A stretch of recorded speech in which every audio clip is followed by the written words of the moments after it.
the dusty archives of religious history, there exists a document so dangerous that the early Christian church ordered its complete destruction. For nearly 18 centuries, this forbidden text remained lost to the world, buried beneath the sands of Egypt like a ticking theological time bomb. When it finally surfaced in the late 20th century, it didn't just challenge everything we thought we knew about Christianity's most reviled figure, it obliterated it entirely. The Gospel of Judas doesn't merely suggest that history got it wrong about Judas Iscariot.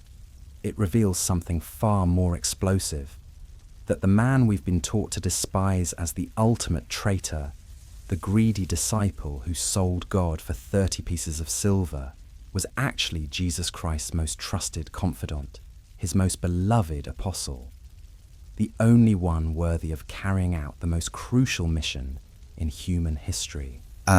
Tonight, we're diving into one of the most controversial archaeological discoveries of our time.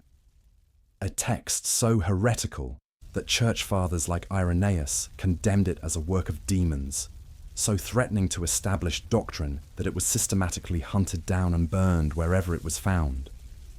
But this forbidden gospel survived, and what it tells us about Judas Iscariot will shatter everything you thought you knew about betrayal, loyalty, and the very foundations of Christian faith. Because here's what they never taught you in Sunday school. The story of Judas as the greedy traitor isn't just incomplete. It's a deliberate fabrication, a carefully constructed lie designed to hide the most uncomfortable truth in Christian history. That Jesus didn't just know about his betrayal, he orchestrated it. And the man he chose to carry it out wasn't his enemy. He was his favorite. Let's start with the obvious problem that nobody wants to talk about. The official story of Judas makes absolutely no sense. We're told that one of Jesus' 12 chosen apostles, a man who had witnessed miracles firsthand, who had walked on water and seen the dead raised, suddenly decided to betray his master for money. 30 pieces of silver to be exact. But here's the thing that should make you pause. 30 pieces of silver wasn't a fortune. It was pocket change. Modern estimates suggest those 30 coins were worth roughly 4 months' wages for a common labourer. That's it. Not enough to retire on. Not enough to buy land or start a business. Barely enough to survive for a few months. And this is the sum that supposedly tempted one of Jesus' inner circle to commit the ultimate betrayal. It's insulting to our intelligence. But it gets worse. The Gospel of John explicitly tells us that Judas was in charge of the money box for the entire group. He was the treasurer, the financial manager. If he wanted money, he already had access to far more than 30 silver coins.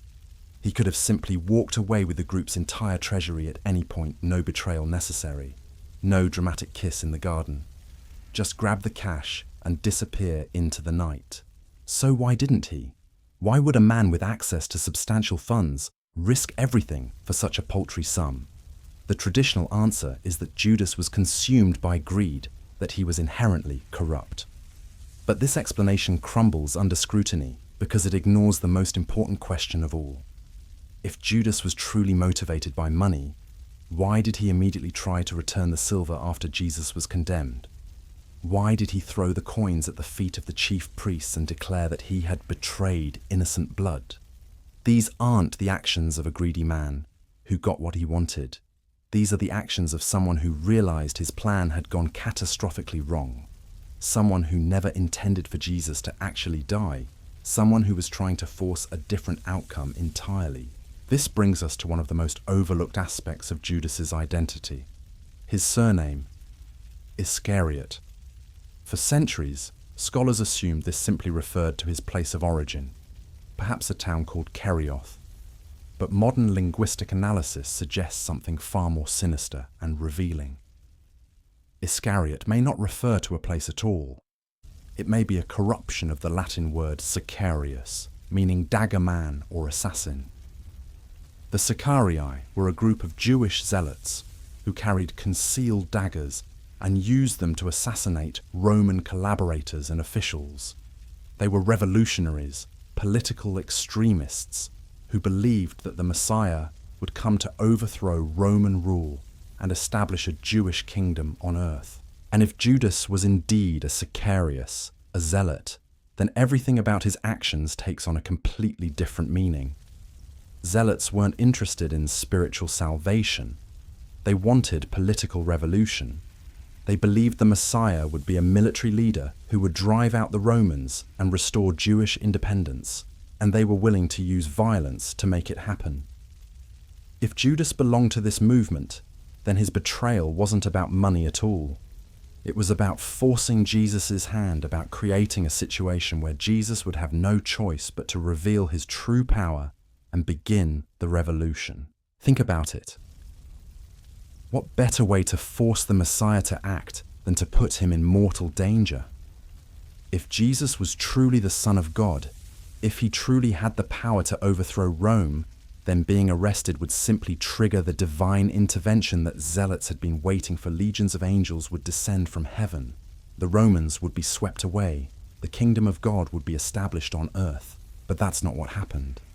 Jesus submitted to arrest. He allowed himself to be tried, tortured, and executed. And in that moment, Judas realized he had made a terrible mistake. The man he thought was a political messiah was something else entirely, something he couldn't understand, something that didn't fit into his revolutionary worldview. This explains why Judas tried to return the money, why he declared Jesus' innocence, why he ultimately took his own life.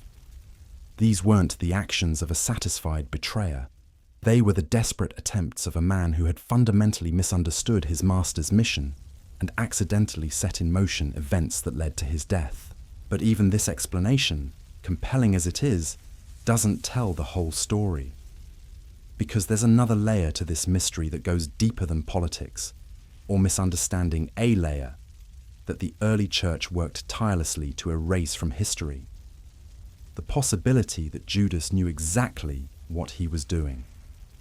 That his betrayal wasn't a mistake or a political miscalculation, that it was the fulfillment of a secret mission given to him by Jesus himself. This is where the Gospel of Judas enters our story like a lightning bolt through the darkness of accepted history.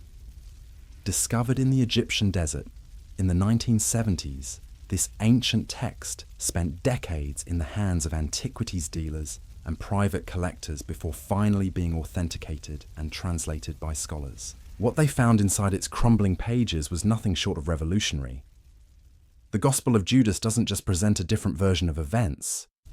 It presents an inverted reality where everything we thought we knew about the relationship between Jesus and Judas is turned upside down. In this forbidden text, Judas isn't the villain of the story, he's the hero. The only disciple who truly understands Jesus' mission. The only one trusted with the ultimate secret. According to this gospel, Jesus takes Judas aside and reveals to him teachings that the other disciples aren't ready to hear. Secret knowledge about the nature of reality, about the divine realm that exists beyond this material world. And most shocking of all, Jesus tells Judas that he has been chosen for a special mission, a mission that will make him reviled by history, but is absolutely necessary for the salvation of humanity. The key passage reads like something out of a spy thriller. Jesus tells Judas, "You will exceed all of them, for you will sacrifice the man that clothes me, not betray sacrifice." The word choice is crucial because it implies not treachery, but religious duty, sacred obligation. Judas isn't being asked to destroy Jesus. He's being asked to liberate him from his physical form so that his divine spirit can complete its mission. This radically different perspective casts the entire passion narrative in a new light. The kiss in the garden wasn't a sign of betrayal. It was a final gesture of love between master and disciple. The 30 pieces of silver weren't payment for treachery. They were props in an elaborate performance designed to make the betrayal look authentic to the authorities while hiding its true nature. In this version of events, Judas becomes the most loyal of all the disciples, the only one strong enough to carry out Jesus' final command, the only one willing to sacrifice his own reputation and eternal standing for the greater good of the mission. while the other disciples would be remembered as saints and martyrs. Judas would bear the burden of being history's ultimate villain, all so that Jesus could complete his divine purpose. But here's what makes this discovery so dangerous to traditional Christianity. If the Gospel of Judas is authentic, if it represents genuine early Christian teaching, then it means the church has been built on a fundamental lie, that one of its core doctrines, the inherent evil of betrayal and the ultimate corruption of Judas Iscariot, is nothing more than theological propaganda designed to serve political ends. The implications of this discovery extend far beyond academic circles or theological debates. We're talking about the potential collapse of a foundational narrative that has shaped Western civilization for 2 millennia. If the Gospel of Judas represents authentic early Christian teaching, then every sermon preached about betrayal, every artistic depiction of Judas hanging himself in shame, every moral lesson drawn from his supposed greed becomes not just wrong, but perversely inverted. But let's examine how this forbidden text actually came to light, because the story of its discovery reads like something out of an Indiana Jones movie, complete with tomb robbers, black market dealers, and decades of academic intrigue. In the late 1970s, an Egyptian peasant was digging for fertilizer near the ancient town of El Minya when his shovel struck something hard. What he uncovered was a limestone cave containing a sealed earthenware jar. Inside that jar, wrapped in leather bindings, was a collection of papyrus codices that had been hidden away for over 17 centuries.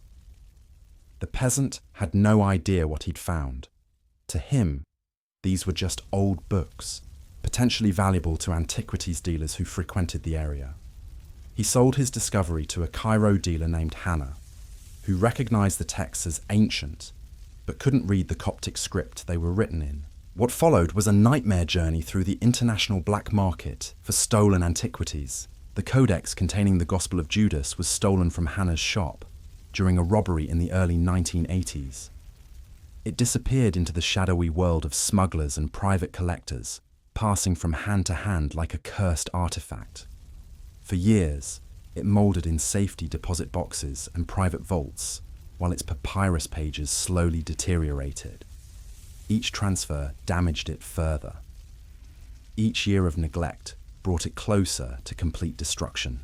By the time Yale papyrus expert Robert Babcock first laid eyes on the manuscript in the 1990s, it was in catastrophic condition. Pages had crumbled to fragments. Entire sections had been reduced to dust.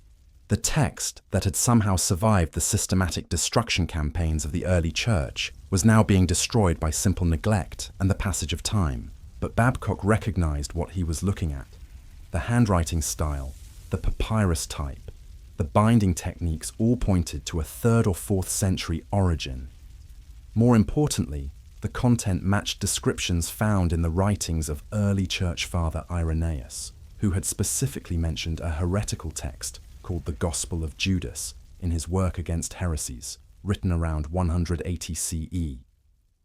This wasn't just any ancient document. This was a text that early Christian authorities had tried to erase from existence.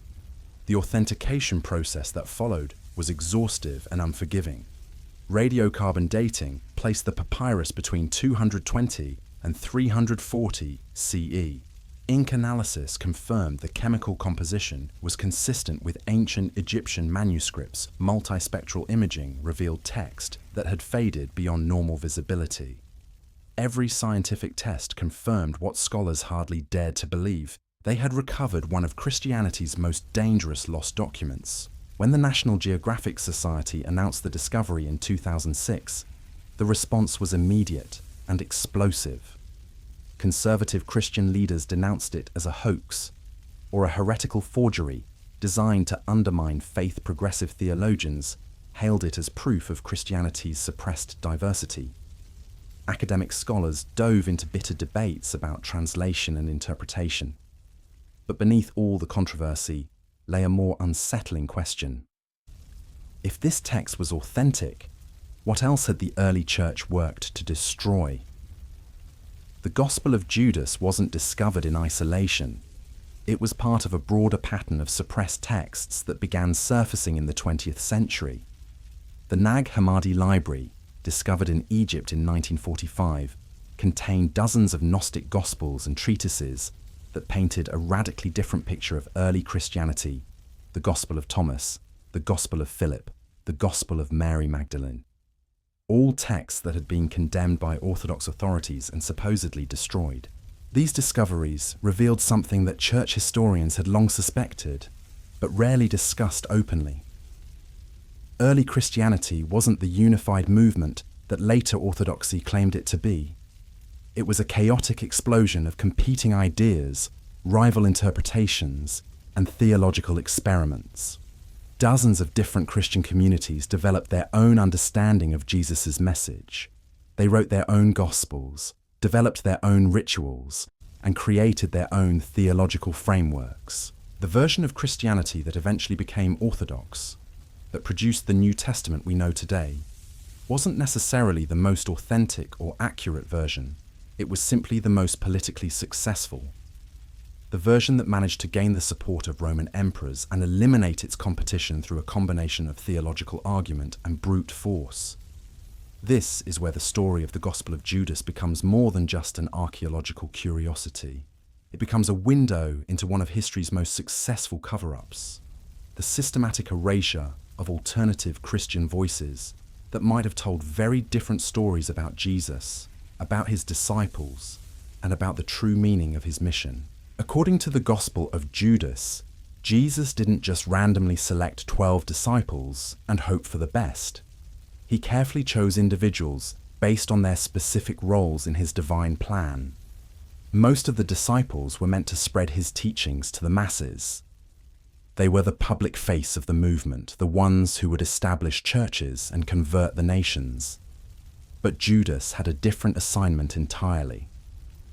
In a private conversation recorded in this forbidden text, Jesus reveals to Judas that he understands the true nature of reality, that this material world is a prison created by false gods to trap human souls, that Jesus himself is a divine being who has descended from the highest realm to provide secret knowledge that can liberate humanity from this cosmic deception, and that his apparent death on the cross is not a defeat, but a strategic necessity. The crucifixion, in this interpretation, isn't about atoning for human sin. It's about completing a cosmic mission that requires Jesus to shed his physical form so his divine spirit can return to the highest realm and open the pathway for others to follow.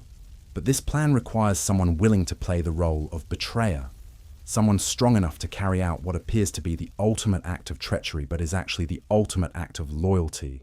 Jesus tells Judas that he has been chosen for this mission because he alone among the disciples possesses the spiritual maturity to understand its necessity.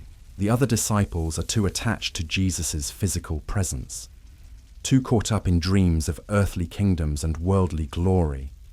They couldn't bring themselves to hand their master over to his enemies, even if he commanded them to do so.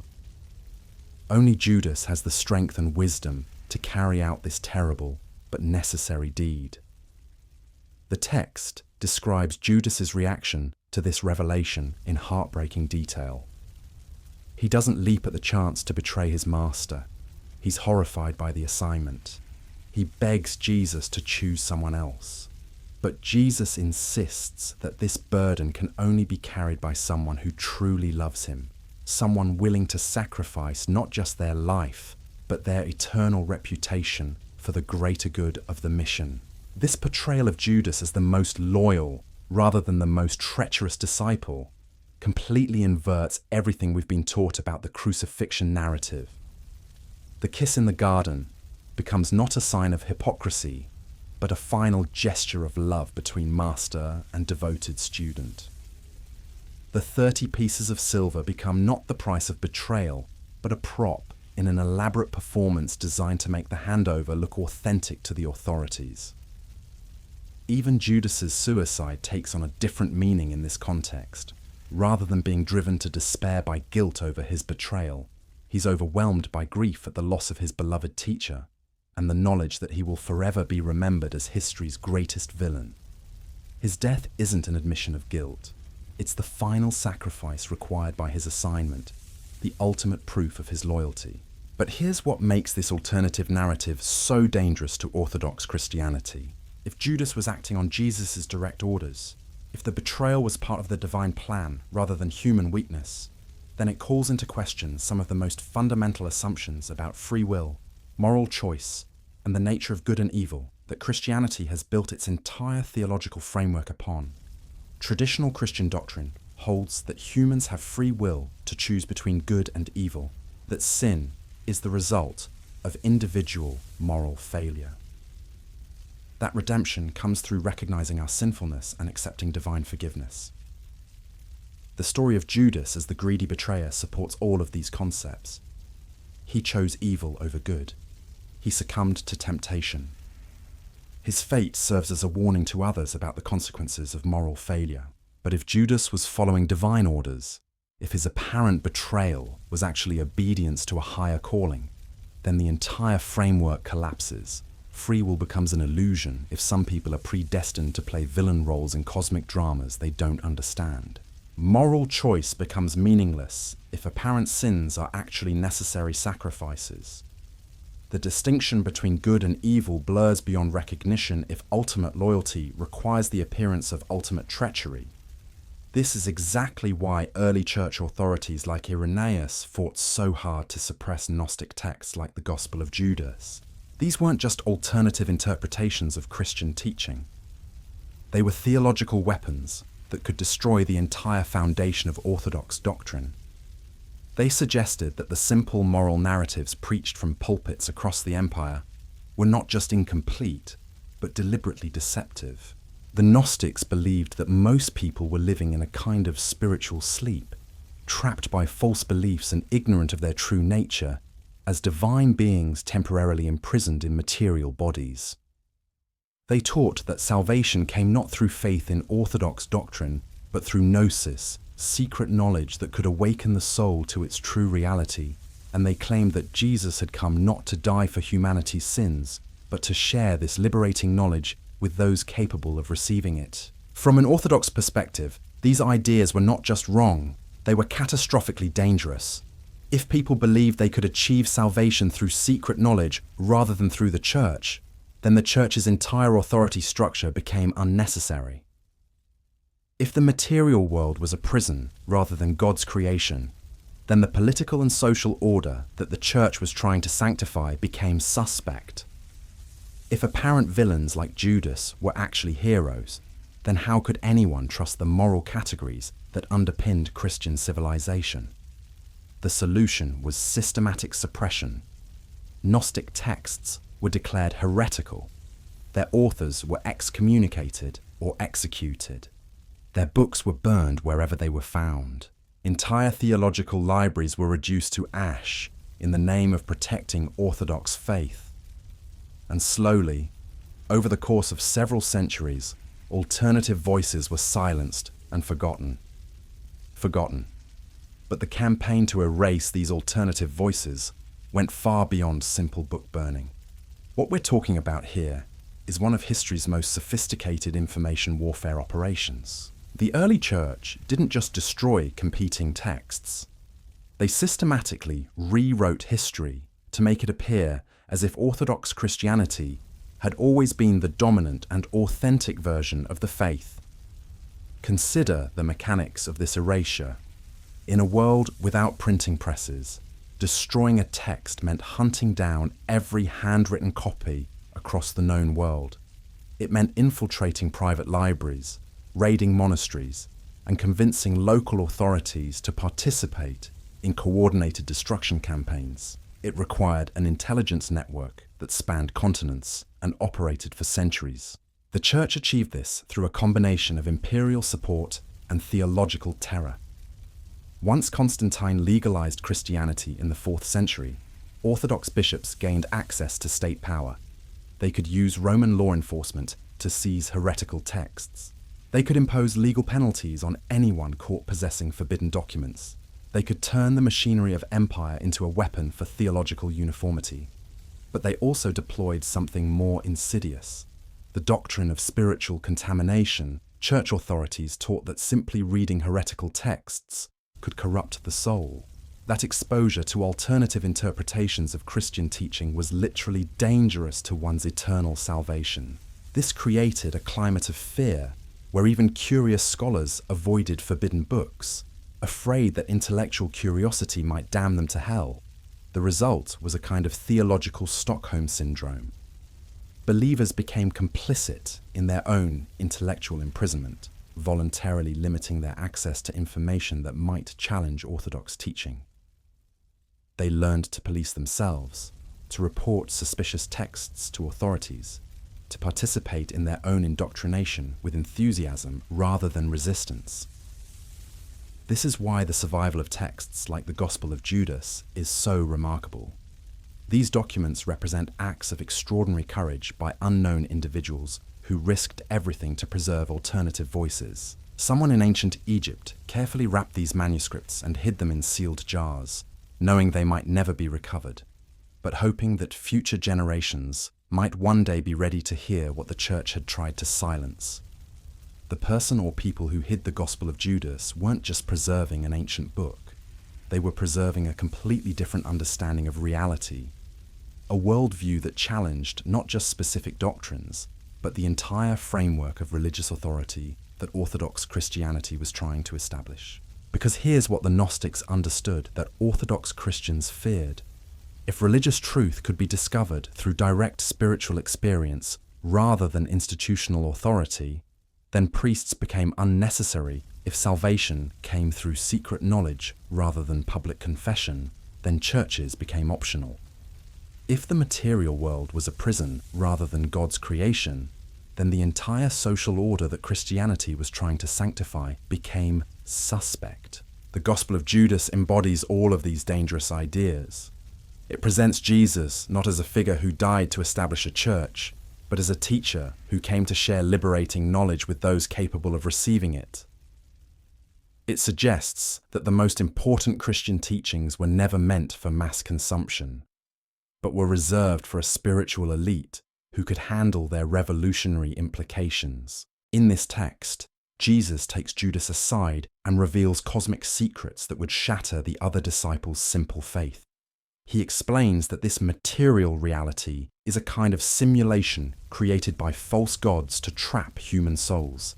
He describes a hierarchy of divine beings that extends far beyond the simple Father, Son, Holy Spirit Trinity of Orthodox doctrine. He teaches that the goal of spiritual life is not to worship external deities, but to awaken to one's own divine nature.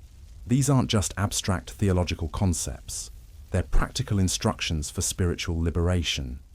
The Gospel of Judas reads less like a religious text and more like an escape manual for prisoners who don't yet realize they're in jail.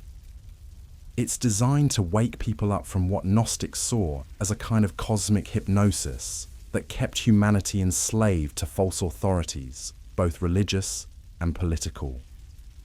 From this perspective, Judas becomes not just Jesus' most trusted disciple, but his co-conspirator in a spiritual revolution.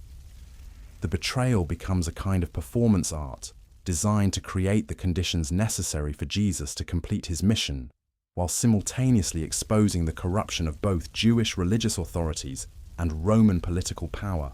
Think about how this reframes the entire crucifixion narrative.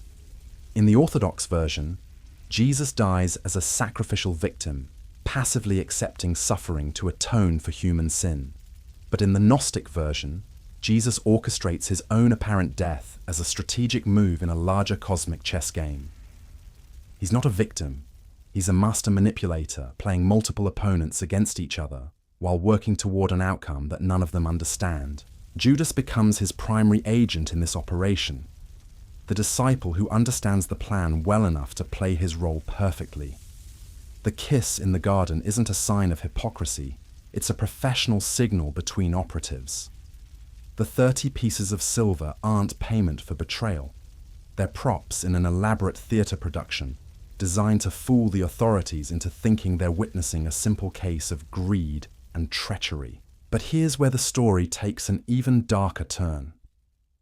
If this interpretation is correct, if Judas was following orders rather than betraying his master, then his suicide becomes something far more tragic than guilt-driven despair. It becomes the final sacrifice demanded by his assignment, the ultimate proof of his loyalty to a mission that required him to be remembered as history's greatest villain. Imagine the psychological weight of that burden, to know that you're acting out of love and loyalty, but that no one will ever be allowed to know the truth. To understand that your reputation, your legacy, your very identity will be twisted into a symbol of everything evil and corrupt in human nature. To realize that the people you're trying to save will curse your name for millennia while celebrating the very authorities whose power you helped expose. This is why the Gospel of Judas describes Judas weeping when Jesus reveals his assignment. Not because he's reluctant to betray his master, but because he understands the full cost of loyalty. He knows that accepting this mission means accepting eternal infamy, that playing the role of villain in this cosmic drama will make him genuinely hated by billions of people who will never know the truth about his sacrifice. The text suggests that Jesus himself struggled with asking this of his beloved disciple, that he recognized the unfairness of demanding such a sacrifice from someone whose only crime was understanding the mission too clearly. But the plan required a villain. Someone had to play the role of betrayer for the larger strategy to work.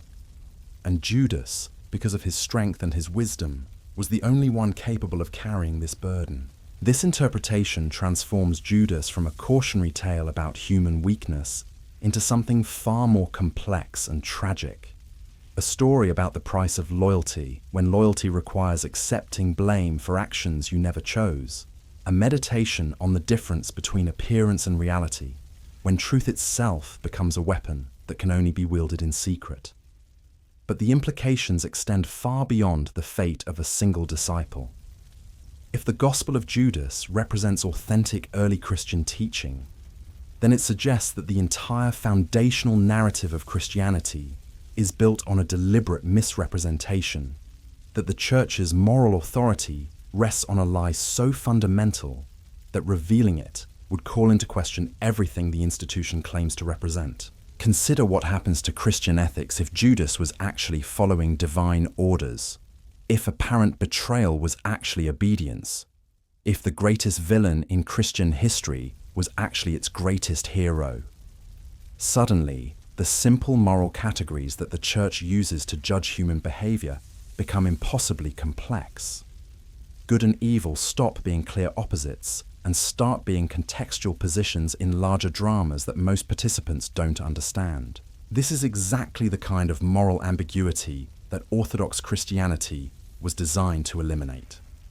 The Church's power depends on its ability to provide clear answers to complex questions, to offer simple rules for complicated situations, to create a world where good and evil are easily identifiable and the path to salvation is clearly marked. Gnostic texts like the Gospel of Judas threaten this entire framework by suggesting that reality is far more nuanced than Orthodox teaching admits, that moral truth isn't universal but situational, that what appears to be sin might actually be sacrifice, and what appears to be virtue might actually be ignorance. These ideas weren't just theologically dangerous, they were politically explosive. If people started believing that apparent authorities might be secret villains, and apparent villains might be secret heroes, then how could any power structure maintain legitimacy? If the distinction between good and evil became a matter of hidden knowledge rather than public doctrine, then how could social order be maintained? The Church's solution was to eliminate these troubling questions by destroying the texts that raised them, to create a simplified version of Christianity that could support rather than threaten existing power structures, to transform a revolutionary spiritual movement into a conservative social institution. But they couldn't destroy the questions entirely. They could only drive them underground. where they would continue to ferment in the collective unconscious of Western civilization.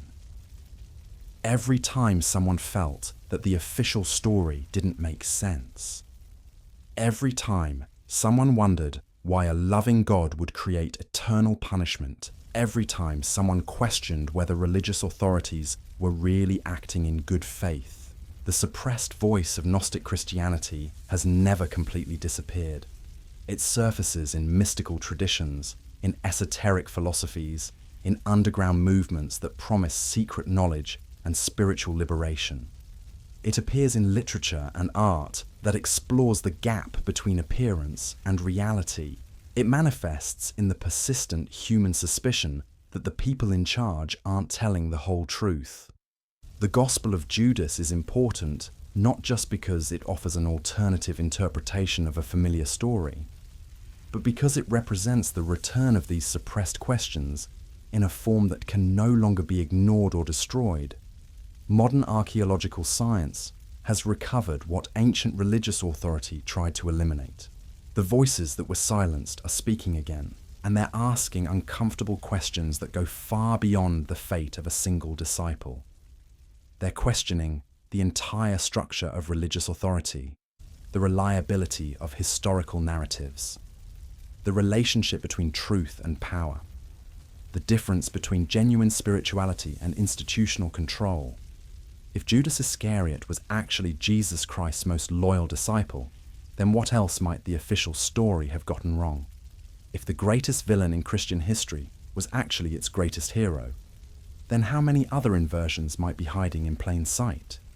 If the Church was willing to destroy evidence and rewrite history to maintain its version of truth, then what other inconvenient facts might be waiting to surface from the sands of Egypt or the libraries of forgotten monasteries?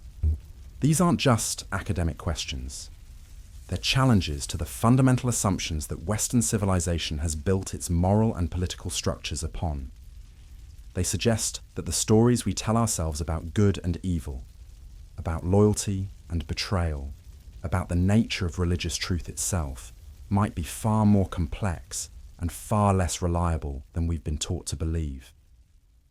The Gospel of Judas forces us to confront the possibility that we've been living inside a carefully constructed narrative that serves the interests of power rather than the cause of truth, that the moral categories we use to judge ourselves and others might be tools of control rather than expressions of divine will, that the religious institutions we trust to guide us towards salvation might actually be leading us deeper into the very spiritual prison that Gnostic texts warned against.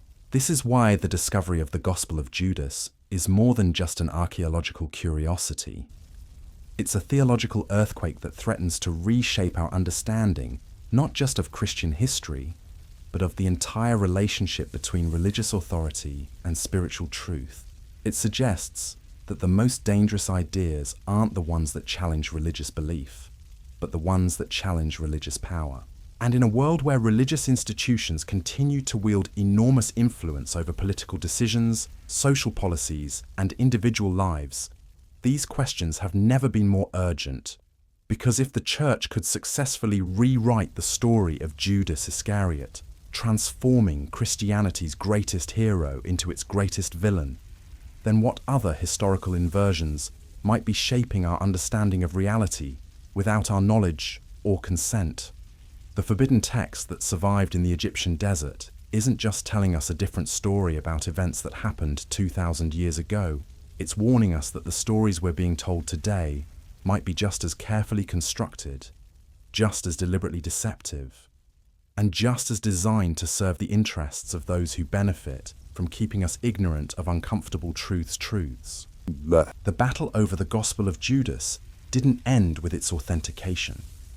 In fact, that's when the real war began, because what emerged from the laboratories and translation tables wasn't just an alternative version of familiar events. It was a weapon of mass theological destruction aimed directly at the heart of institutional Christianity. When scholars finally pieced together the fragmented Coptic text, they discovered something that made church authorities genuinely nervous for the first time in centuries. This wasn't some abstract theological treatise that only academics would care about. This was a direct challenge to one of Christianity's most fundamental moral teachings, delivered in language so clear and unambiguous that even casual believers could understand its implications. The text begins with a declaration that should have sent shockwaves through every seminary and cathedral in the world. This is the secret account of the revelation that Jesus spoke in conversation with Judas Iscariot during a week, 3 days before he celebrated Passover. Not a public teaching, not a parable delivered to crowds, a secret revelation shared only with the disciple that Orthodox Christianity had spent 2 millennia teaching us to hate. But here's where the story gets even more explosive. The Gospel of Judas doesn't just claim that Jesus had private conversations with his supposed betrayer. It reveals the content of those conversations. And what Jesus allegedly told Judas in private makes the public teachings recorded in the canonical Gospels look like children's bedtime stories designed to keep the masses pacified and obedient. According to this forbidden text, Jesus pulls Judas aside and begins to reveal the true nature of reality. Not the simplified version preached from pulpits across the empire, the unvarnished truth about the cosmic situation that humanity finds itself trapped within. He explains that this material world isn't the creation of a loving God, but a prison constructed by false deities to keep human souls enslaved and ignorant of their divine nature. This revelation alone would have been enough to get the text burned and its readers executed. Because if the material world is a prison rather than a divine gift, then what does that say about the political and social structures that Christianity was trying to sanctify? What does it say about the authority of earthly rulers who claim to govern by divine right? What does it say about the church itself, which was rapidly becoming one of the most powerful material institutions in the Roman Empire? But Jesus doesn't stop there. According to the Gospel of Judas, he goes on to explain that most religious teaching is deliberately designed to keep people trapped within this cosmic prison. That the very authorities who claim to offer salvation are actually agents of the false gods who created this reality as a kind of spiritual slave plantation. That the rituals and doctrines that promise liberation actually strengthen the chains that bind human souls to ignorance and suffering.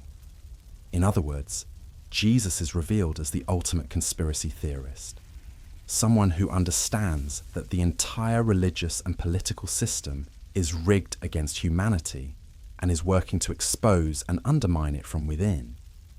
And Judas becomes his most trusted agent in this cosmic intelligence operation.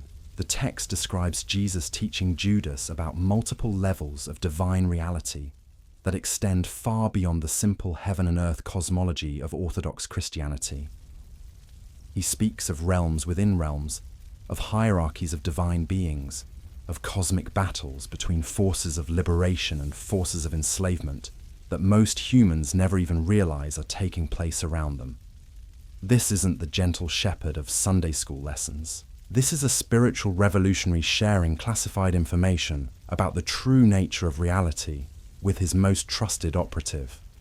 And the mission he gives Judas isn't to spread the gospel to all nations or to establish churches in every city.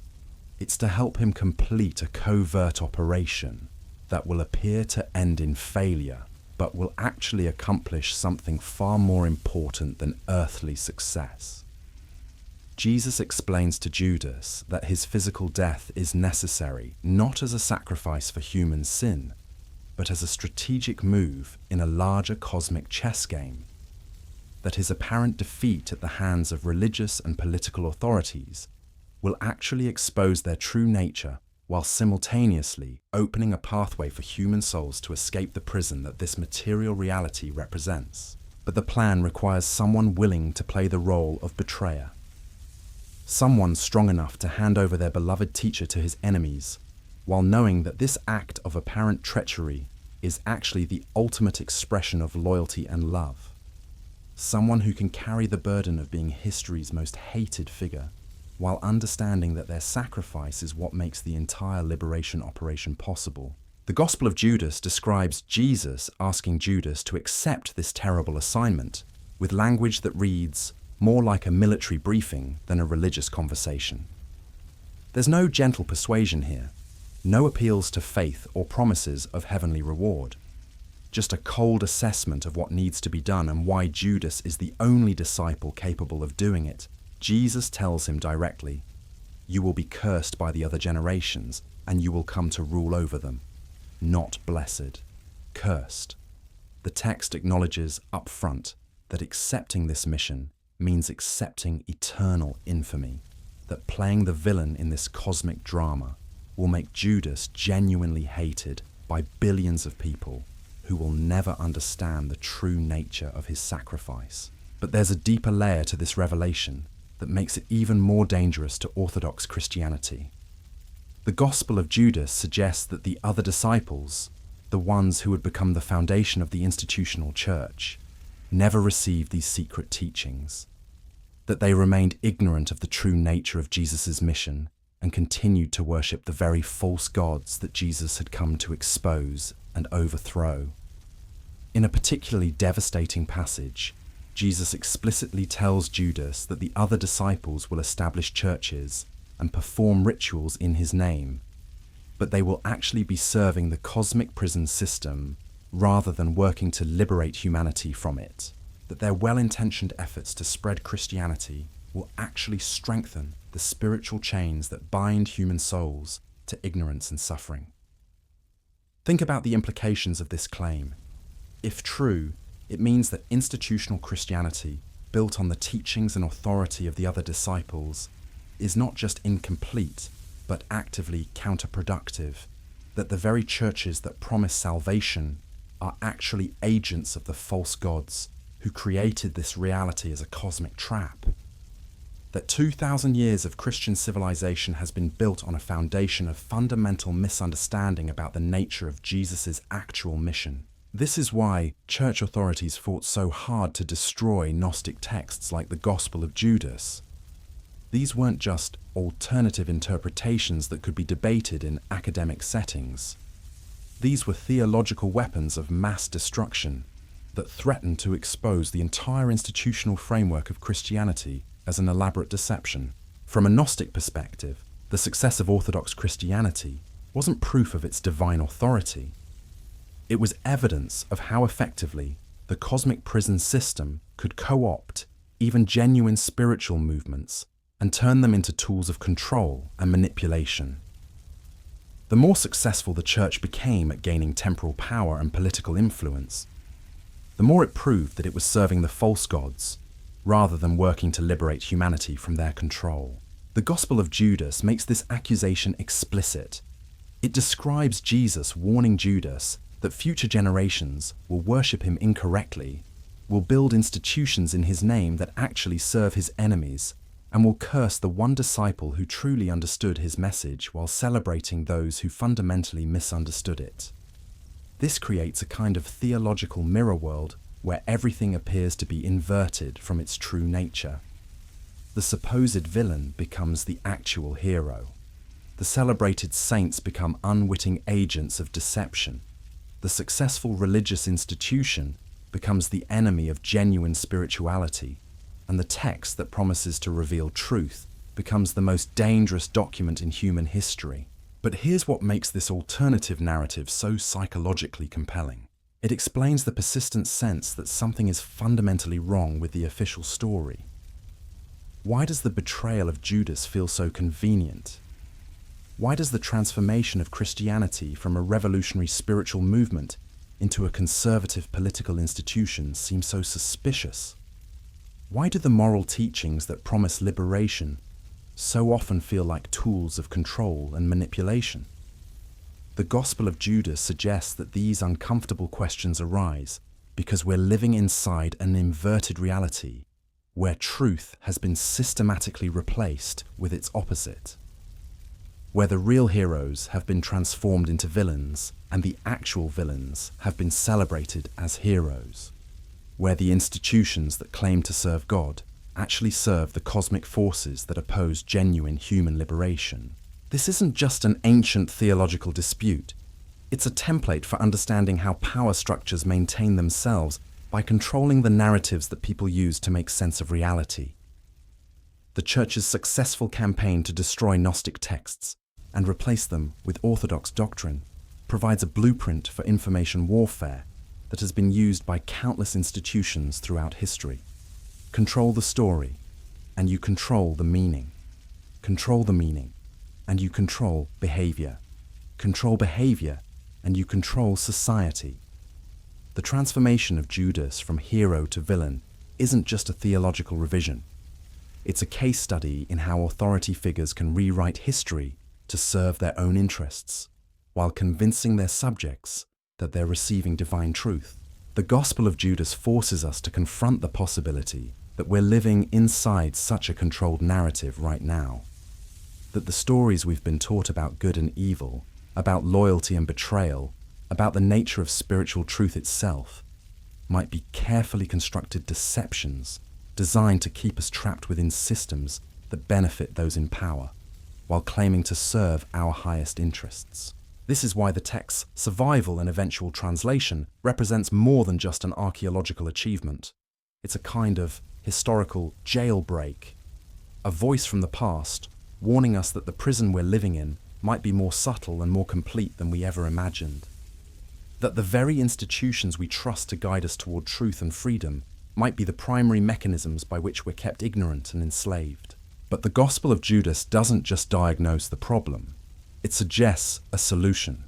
According to this text, liberation comes through gnosis, secret knowledge that awakens the soul to its true divine nature and reveals the illusory character of the material prison that surrounds us, not through faith in external authorities, but through direct spiritual experience that bypasses institutional control entirely. This is perhaps the most dangerous idea in the entire text. Not the suggestion that Judas was a hero rather than a villain, not even the claim that Jesus' mission was fundamentally different from what Orthodox Christianity teaches, but the assertion that individual human beings can achieve spiritual liberation without the mediation of religious institutions, that the pathway to truth runs directly from the seeking soul to divine reality, with no need for priests or churches or official doctrines to serve as intermediaries. If people believe this, then what would happen to the entire structure of religious authority that the Church had spent centuries building? What would happen to the political alliances and social hierarchies that depended on that authority? What would happen to a civilization built on the assumption that ordinary people needed professional guidance to access spiritual truth? The answer is that everything would change. Not gradually, but suddenly and completely. The entire framework of Western civilization, built as it is on the foundation of institutional Christianity, would collapse like a house of cards, and something entirely new would have to be built in its place. This is why texts like the Gospel of Judas were not just suppressed, but actively hunted down and destroyed wherever they were found. They weren't just theological alternatives. They were revolutionary manifestos that threatened to overthrow the entire social and political order that the Church was trying to establish and maintain. The survival of even a single copy represents a kind of miracle, not a supernatural miracle, but a human one. The miracle of individuals who risked everything to preserve dangerous ideas because they understood that future generations might be ready to hear truths that their own time was not prepared to accept. The person or people who wrapped the Gospel of Judas in leather and hid it in that sealed jar weren't just preserving an ancient document. They were smuggling intellectual contraband across 17 centuries of censorship and suppression. They were betting that someday, somehow, the human race would evolve to the point where it could handle ideas that had proven too dangerous for the age that produced them. That bet is paying off now, because we live in an era when institutional authority is increasingly questioned, when official narratives are routinely challenged, when the gap between public doctrine and private doubt has grown too wide to ignore. The Gospel of Judas is surfacing at precisely the moment when humanity might finally be ready to hear what it has to say. But hearing and understanding are two different things. The text doesn't just require translation from ancient Coptic into modern English. It requires translation from one entire worldview into another. from a framework that assumes the basic reliability of institutional authority into one that questions whether any such authority can ever be trusted completely. This is why the ongoing scholarly debates about the Gospel of Judas are so intense and so bitter. This isn't just about competing interpretations of an ancient text. It's about competing visions of reality itself, about whether human beings are capable of achieving spiritual liberation on their own or need institutional guidance to avoid dangerous errors, about whether the stories we've been taught to accept as historical fact are actually propaganda designed to serve the interests of power rather than truth. The stakes couldn't be higher. Because if the Gospel of Judas is authentic, if it represents genuine early Christian teaching, then it means that the moral and spiritual foundations of Western civilization have been built on a lie, not a small lie or a benign misunderstanding, but a systematic inversion of truth so complete that heroes become villains and liberation becomes imprisonment. And if that's true, then what other inversions might be waiting to be discovered in the ruins of suppressed knowledge that litter the landscape of human history? What other inconvenient truths have been buried beneath the official stories that we use to navigate our understanding of reality? What other forbidden texts might be hiding in jars beneath the sands of time, waiting for the right moment to surface and shatter everything we thought we knew about the world we inhabit? The Gospel of Judas is more than just a historical curiosity or a theological controversy. It's a warning from the past and a challenge for the future. A reminder that truth is often stranger and more dangerous than fiction, and a suggestion that the most important battles in human history aren't fought with swords or guns, but with stories and the power to control which stories get told, and which ones get buried in the desert to wait for a more receptive age. The forbidden text has returned. The silenced voice is speaking again, and the questions it raises cannot be unasked or unanswered. Because once you've seen the possibility that everything might be inverted from its apparent truth, you can never again accept official narratives without wondering what uncomfortable realities they might be designed to hide. This is the real power of the Gospel of Judas. Not to provide definitive answers about events that happened 2,000 years ago, but to awaken the capacity for questioning that allows us to see through the carefully constructed deceptions that surround us in every age, to recognize that the most dangerous lies are often the ones that masquerade as sacred truths, and to understand that sometimes the greatest act of loyalty to truth requires us to betray the authorities who claim to represent it. In that sense, we are all called to be like Judas, not to betray what we love, but to be willing to appear to betray it in service of something greater, to accept the burden of being misunderstood by those who cannot handle dangerous truths, to sacrifice our reputations and our social standing in order to preserve and transmit knowledge that might otherwise be lost forever. The Gospel of Judas is calling us to become spiritual archaeologists, digging through the accumulated sediments of official history to recover the buried treasures of suppressed wisdom, to become theological detectives, investigating the gaps and inconsistencies in the stories we've been taught to accept without question, to become cosmic revolutionaries, working to liberate human consciousness from the prisons of institutionalized ignorance that surround us in forms so familiar that we mistake them for reality itself. The forbidden text has survived its 17th century burial. The question now is whether we have the courage to hear what it's trying to tell us, and whether we're prepared to act on the uncomfortable truths it reveals about the nature of authority, the reliability of official narratives, and the price that must sometimes be paid to preserve dangerous knowledge for future generations, who might be better equipped to handle its revolutionary implications. The voice from the desert is speaking. The sealed jar has been opened, and the most heretical question in human history is echoing across the centuries with renewed urgency.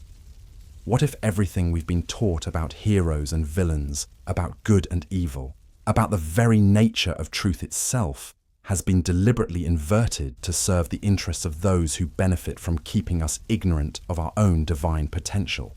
The Gospel of Judas doesn't just challenge our understanding of a single historical figure. It challenges our understanding of history itself. And in doing so, it opens the door to possibilities that are both terrifying and liberating. Terrifying because they require us to question everything we thought we knew about the world we inhabit. Liberating because they suggest that the prisons we find ourselves trapped within might be more illusory than we ever dared to hope. The choice, as always, is ours. We can dismiss these uncomfortable questions and retreat into the safety of accepted narratives.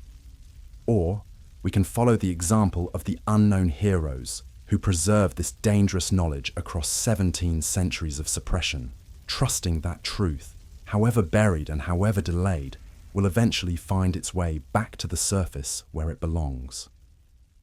The heretical whisper that survived beneath the sands carries with it implications that extend far beyond a single misunderstood disciple.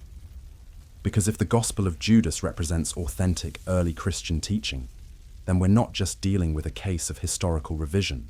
We're confronting evidence of the most successful propaganda campaign in human history. A campaign so effective that it convinced billions of people to worship a version of Christianity that directly contradicts the secret teachings of its own founder. Consider the mechanics of this theological coup. The early church didn't just suppress alternative texts, they systematically replaced them with sanitized versions that served their institutional needs, rather than preserving historical truth. They took a revolutionary spiritual movement that threatened existing power structures and transformed it into a conservative religious system that actually reinforced those same structures. The canonical Gospels, written decades after Jesus' death by authors who never met him personally, present a version of events that makes the crucifixion appear to be the result of human weakness and divine necessity. Judas becomes the embodiment of human failure. His betrayal serves as a cautionary tale about the dangers of greed and the consequences of turning away from divine authority. The narrative is clean, simple, morally instructive, but the Gospel of Judas reveals this entire framework to be a carefully constructed fiction. According to this forbidden text, the crucifixion wasn't the result of human weakness at all. It was a precisely orchestrated operation, carried out by Jesus' most trusted agent according to a predetermined plan. The supposed failure was actually the ultimate success. The apparent tragedy was actually a strategic victory. This inversion has profound implications for how we understand the nature of religious truth itself. If the church was willing to transform a hero into a villain to serve its institutional needs, then what does that say about the reliability of other religious narratives? How many other inconvenient truths have been buried beneath layers of theological propaganda designed to maintain power rather than preserve truth? The Gospel of Judas suggests that we've been living inside a kind of theological matrix, a constructed reality where up is down, heroes are villains, and the institutions that promise salvation are actually the primary obstacles to genuine spiritual liberation. The text describes Jesus warning Judas that future generations will worship incorrectly, will build churches that actually serve the cosmic prison system they're supposed to oppose, and will curse the one disciple who truly understood the mission while celebrating those who fundamentally misunderstood it. From this perspective, the success of institutional Christianity becomes evidence of its corruption rather than proof of its divine authority. The more power the church accumulated, the more it demonstrated that it was serving the false gods that Jesus had come to expose and overthrow. The transformation of a revolutionary spiritual movement into a conservative political institution wasn't an unfortunate development. It was the inevitable result of building a religion on fundamental lies about its own origins. But here's where the story takes on contemporary relevance that should make every thinking person deeply uncomfortable. The techniques that the early church used to control information and shape public opinion didn't disappear with the fall of the Roman Empire, they evolved. They became more sophisticated. They spread beyond religious institutions into political, educational, and media organizations that continue to use the same basic strategies to maintain control over collective consciousness. The Gospel of Judas provides a template for recognizing these techniques in operation. Control the narrative by eliminating alternative voices. Create simple moral frameworks that discourage complex thinking. Transform inconvenient heroes into convenient villains. Present institutional authority as divine mandate, punish questioning as spiritual or intellectual heresy. Use fear of social isolation to enforce conformity. These aren't ancient tactics relegated to dusty theological disputes. These are the operating principles of every system that depends on keeping people ignorant of uncomfortable truths about how power really works in our world. The Church's successful campaign against Gnostic Christianity provides a blueprint that has been used countless times throughout history to suppress dangerous knowledge and maintain existing hierarchies. The forbidden text forces us to ask whether we might currently be living inside such a controlled narrative. Whether the stories we're taught about our political systems, our economic structures, our social institutions might be as carefully constructed and deliberately deceptive as the story of Judas Iscariot. Whether the heroes and villains of our time might be as inverted from their true nature as the supposed betrayer who was actually the most loyal disciple. This is why the recovery of the Gospel of Judas represents more than just an archaeological achievement. It's a kind of intellectual jailbreak that demonstrates how suppressed knowledge can survive even the most systematic attempts at destruction. It proves that truth, however buried and however delayed, has a tendency to surface when conditions are right for its reception. The text survived 17 centuries of active suppression because someone understood that future generations might be better equipped to handle dangerous ideas than their own time. Someone was willing to risk everything to preserve knowledge that challenged the most powerful institution in their world. Someone believed that truth was more important than safety, more valuable than social acceptance, more necessary than institutional approval. That act of courage across the centuries creates a kind of moral obligation for us today. If we have the privilege of accessing knowledge that previous generations died trying to preserve, then we have a responsibility to engage with that knowledge honestly, to ask the uncomfortable questions it raises, to follow the evidence wherever it leads, even if it challenges the fundamental assumptions that our entire worldview is built upon. The Gospel of Judas doesn't just tell us a different story about events that happened 2,000 years ago. It provides us with tools for recognizing similar inversions and deceptions that might be operating in our own time. It teaches us to look for the gap between official narratives and underlying realities, to question who benefits from the stories we're told to believe, to consider whether the heroes and villains of our own age might be playing roles assigned to them by forces that prefer to remain hidden.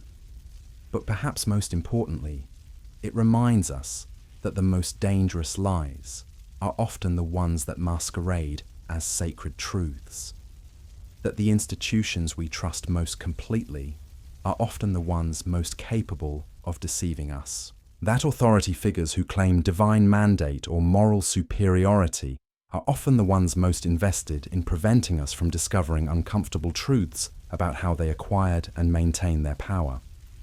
The voice from the desert is still speaking. The sealed jar continues to yield up its secrets.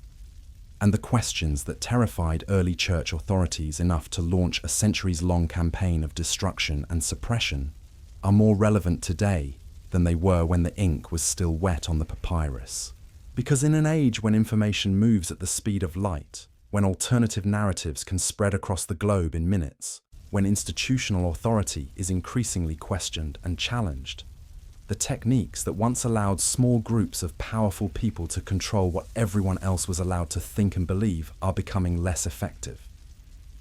The Gospel of Judas represents a kind of historical precedent for this phenomenon, proof that suppressed knowledge can survive even the most systematic attempts at erasure evidence, that truth has a way of surfacing when the conditions are right, when enough people are ready to hear what their ancestors weren't prepared to accept. The forbidden text has returned not as a museum piece or an academic curiosity, but as a living document with urgent contemporary relevance. It's asking us to examine our own assumptions about authority and truth, to question whether the stories we accept without examination might be serving someone else's interests rather than our own, to consider whether the moral and spiritual frameworks that guide our decisions might be based on carefully constructed deceptions rather than genuine wisdom. The person who betrayed Jesus Christ for 30 pieces of silver never existed. That figure was a fictional creation designed to serve institutional needs rather than preserve historical truth. The real Judas Iscariot was something far more complex and far more threatening to established power.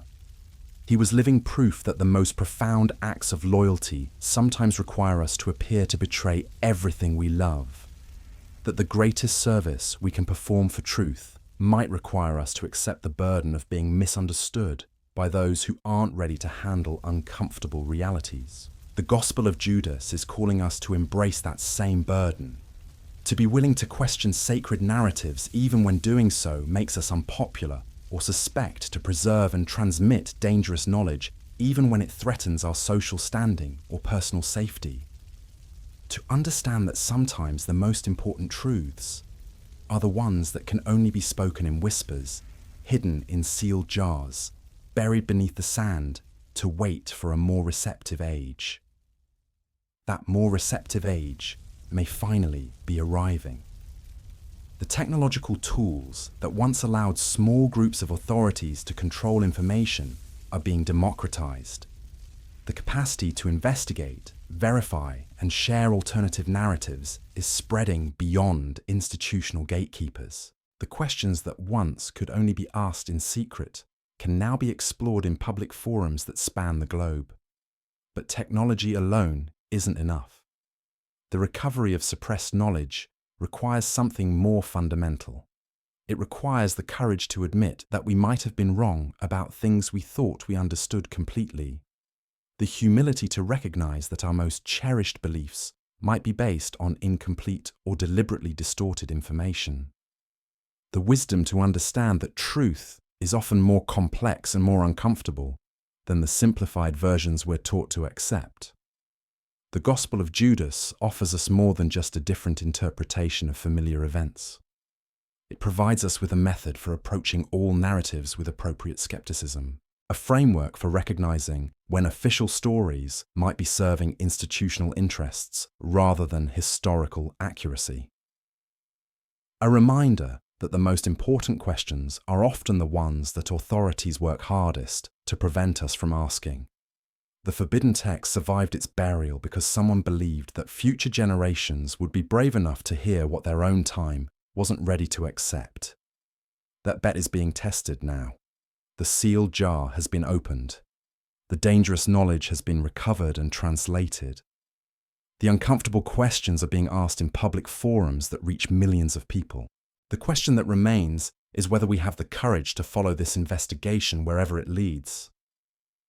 Whether we're prepared to accept that some of our most fundamental assumptions about good and evil, about heroism and betrayal, about the nature of truth itself, might need to be completely reconsidered in a light of evidence that challenges everything we thought we knew.